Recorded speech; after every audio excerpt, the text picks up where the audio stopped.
Well, hello there, and welcome back to this second part of my thematic review of Ms. Ariel Zevon's Detangler album. And here's the cover again. In the first part, I was looking at the cover art as well, and the internal art. I mean, you're getting some lovely views of presumably the Vermont scenery there, and this motif of the tree branches, which could be referencing a tattoo of Ms. Zevon's. And you know, inside the CD itself, we have this picture of her beside the tree. I couldn't swear to it, but I kind of like to think that just a second. The branches here could also be the branches on that tree. Well, what I've done is listen to the album one more time and try to make some notes. You can see here, okay, I'm using OpenOffice Writer, and also, okay, good old Windows Media Player. I had to enter the details there on Windows Media Player by hand. I mean, if you're hip, if you want that little piece of music that perhaps isn't going to be so well known before everyone else, then you know, certainly get in here. There's a lot to reward you, to reward the thinking listener, as opposed to the guy who perhaps doesn't just want to sit down, maybe wants to rock out. There's rocking tunes here as well. I'm not saying there aren't. So, well, I'll talk whilst referencing my notes and try to be a little bit briefer perhaps than before.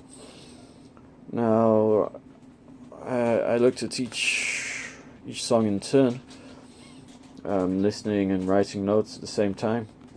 But I also asked two questions to myself, and the first one is, does the narrative of this album progress in a linear fashion, or do its elements revolve, indeed orbit, around a single center, or, you know, perhaps multiple points of gravity? Well, here's the 16 tracks. And what I am asking is this kind of a linear story where the first track, this Refugee Without a Nation, we start out as a refugee, and the last track, Stupid Love Song, after everything that's happened, is this where we end up as a very human individual, perhaps still a refugee, but not secluded personally, but now reaching out to somebody, perhaps with the refugee status to be ended in human relationship. Well, that's one possibility. The other idea is that there are certain songs which form nodes around which other songs are structurally related. I mean, obviously the album track, the Detangler, I think that's in microcosm demonstrating the conflicted nature of this album's heart. Another one here, World of Our Sin, rocking in at track 6. This is perhaps the least personal track. It's no longer about I, which obviously could well be a character. It's now about we. And I in my notes, if I can just rock down, or perhaps rock up again, I was writing about presumably this we is we humans, the 99%. And again, if the Detangler is the emotional center of gravity of this album, where in my previous segment of this, I noted both wanting to be detangled, to be free, and entangled, in other words, in a relationship. World of Our Sins is a political centre of gravity, and again, showing off contradiction. The demons are both locked and bound. In one case, I suppose, well, what is a demon? The demons of hatred, the demons of war, perhaps, were on her mind. Then these demons are also unleashed and unbound, depending on the verse of World of Our Sins, this track 6. It's a bit pretty if I show the front cover, I suppose. My goodness, I mean, what else can we say? Going to the second side, beginning with this Dutch national anthem, which is political but also personal. I wrote a song of resilience. It's also bilingual, the only bilingual piece on this album. And looking at some more relationships here, is containing, I've written, for Better Than, a chirpy pop tune, which contrasts with World of Our Sins.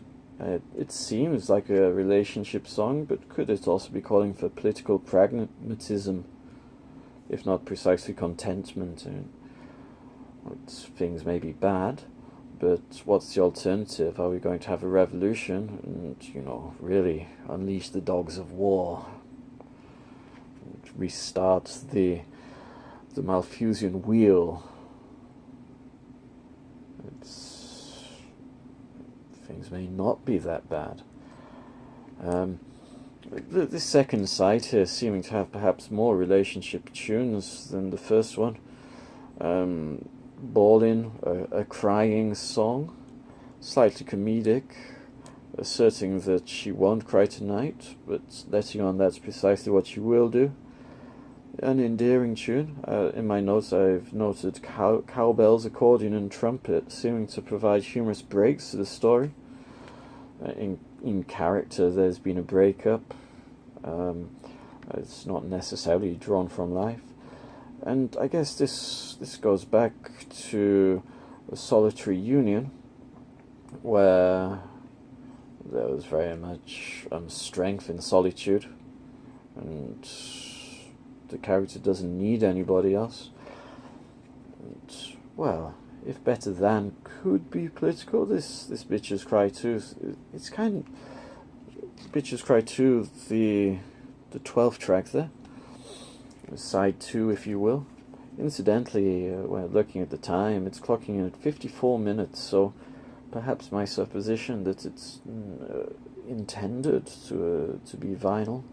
I don't know, do LPs last as long as 54 minutes? I thought 45 was the maximum. I mean, that could just show my Luddite ways, my modern Luddite ways.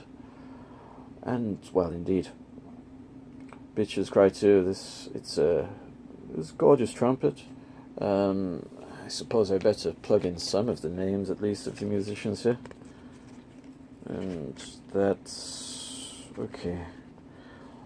Gorgeous trumpet provided by Gary Hubbard, and the producer, I believe, one of the producers, Miss Christina Stykos, not Christiana. Okay. Very well. So, right after Bitches Cry 2, this song, The Ice Queen, and after that, let me just check the notes, after all I have written them, My Fickle Heart. I mean, My Fickle Heart is kind of to this perspective side 2, what I'll Be a Curse on You is to side 1. It's rocking, it's slightly country. Actually, there's no drums on My Fickle Heart. It's a banjo, guitar, fiddle, and vocal only. I've written, where the Ice Queen character is helplessly destructive, the character here is malicious. There's no sign of her crying. It contrasts with Bitches Cry 2.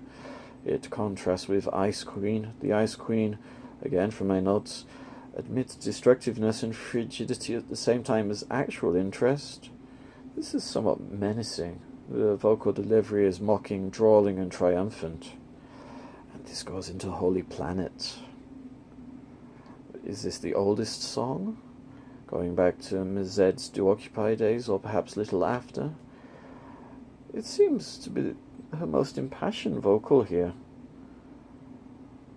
And again, the planet, the earth, contrasted to the world of our sins on side one, the human world, the world of emotions, of human cares. It's contradiction, counterbalance, integrity. This makes me feel that things are not linear here, that things are not progressing from beginning to end, but rather, like this review, thematic. And perhaps in a sense hypertextual. After all, I'm certain that the artist herself, the artiste herself, if you will, is aware that the days of the album, perhaps seemingly on their last legs, and many people are just downloading single tracks. And therefore, if playlists are going to be constructed at the whim of the listener, then why try to tell a story that begins at one point and ends at another? That's why I feel that themes are running through here, and different facets of a single comprehensive whole being shown or indeed played. So as well, there are definitely links here. I mean, the farmer, and indeed she does have a farm. She has livestock, hens, chickens, peacocks, rabbits, dogs, goats. I wouldn't be surprised if she had some cattle.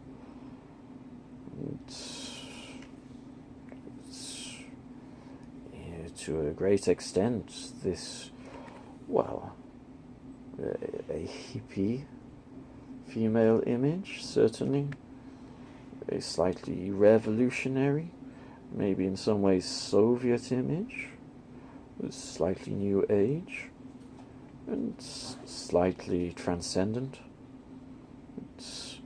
I won't precisely reference a note, but is this a Britannic image? Is this a Gaian image? Certainly linking back to the Holy Planet, which is, again, I think probably the oldest song here, track 15. Is it the real album closer? Well, if the structure is not linear, then that's certainly not the case. I wouldn't dismiss what is called Stupid Lovely Song, the last song on the album, because to me it's the most honest. It seems like it's not in character. Of course, it could be a facade. The Stupid Lovely Song could be what the curse woman, the ice queen, the bitch, the fickle woman uses to protect herself, to draw in the victim, and then to move on. But something tells me that's genuine. Oh, anyway, so having talked about non-linearity and indeed seemingly discussed mostly side 2, I'll try again to be briefer than last time, but I've already shot over the 14-minute mark, so that's not happening. Anyway, on the first side, less relationship, more politics, refugee without a nation, cold-hearted empath.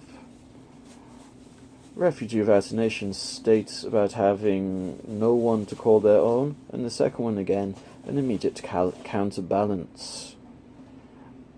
I'm not no one. I am this empath. I am this feeling human being. This sensory human being.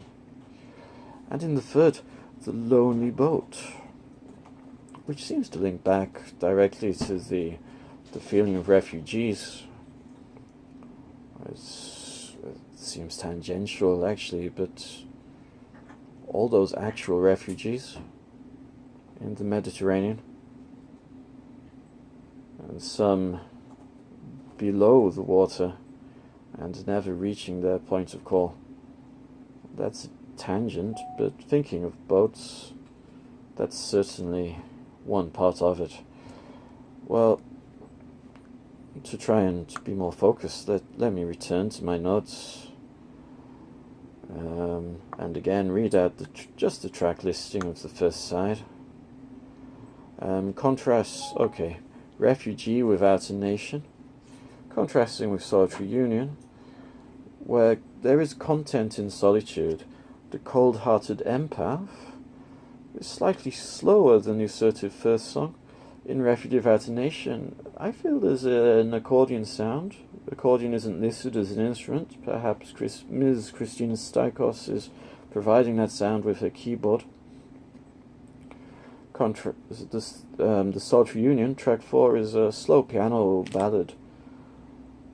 It's languid, it's drawling, it's less earnest.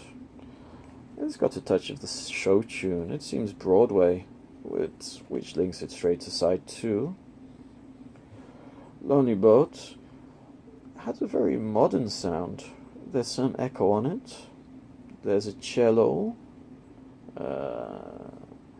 chiming bells, perhaps even a marimba sound, a slightly clipped delivery, not precisely rap. Okay, Digitize My Heart again.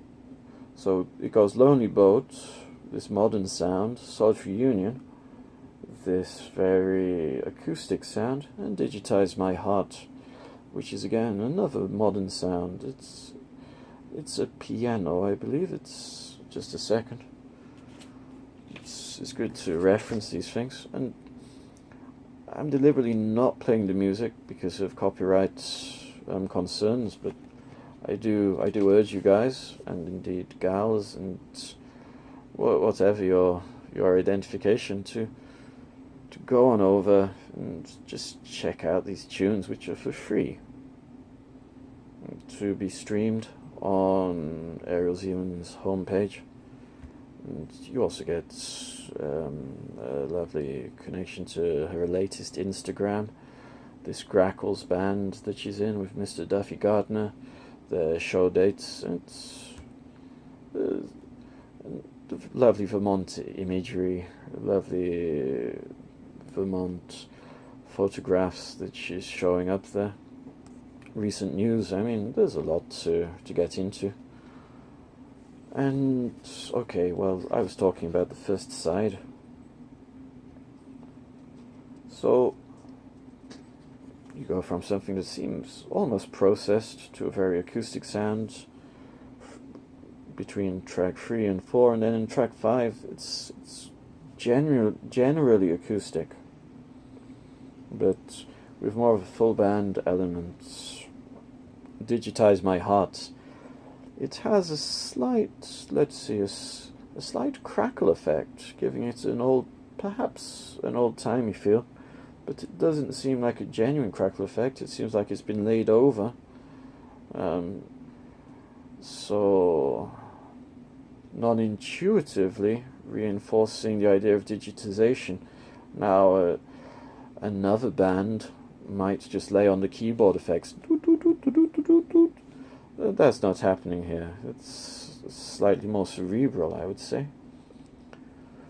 And once again, the album is swirling. It's not linear. It has points of reference, and it travels in between them. Solitary Union says that she can't survive outside in us. Digitize My Heart, I can't survive alone. Very well. So I noted, I think the most impassioned vocal will be on side 2 on Holy Planet, Amidst the personnel here we have a guitarist from Scotland, Mr. Val McCallum, who plays in Jackson Browne's touring band, and the hardest rocking tune, the relative to My Fickle Heart on side 2, perhaps the bigger, meaner sister, if you will, is I'll Be a Curse, which I believe had a lot of input from Mr. McCallum. And having read other interviews, listened to other interviews, that's what I believe to be the case. It's a real rocker. It's really stomping. In the bass clef, as far as the piano goes, and discordant in the treble, perhaps drawing up some comparisons to Ms. Zevon's well-known father. This review is certainly not about Mr. Zevon, who's sadly no longer in this realm.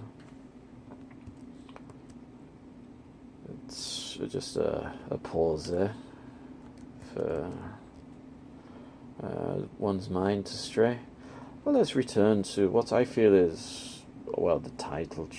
It is the title track, and the central node, perhaps, almost certainly, this detangler. I believe a detangler is a device for people who actually have hair to... I could perhaps use it on this moustache, I don't know, to sort it out, like a comb, disentangling hair. Midale Gami, to send a shout out to Ms. Yosuno Akiko. It's both wanting to be together and wanting to be apart. Both political and personal. What is one thing is all things. And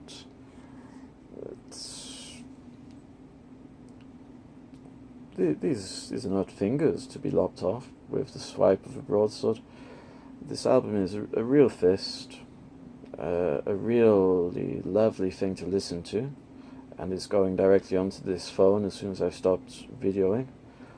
And, well, what can I say? I recommend it.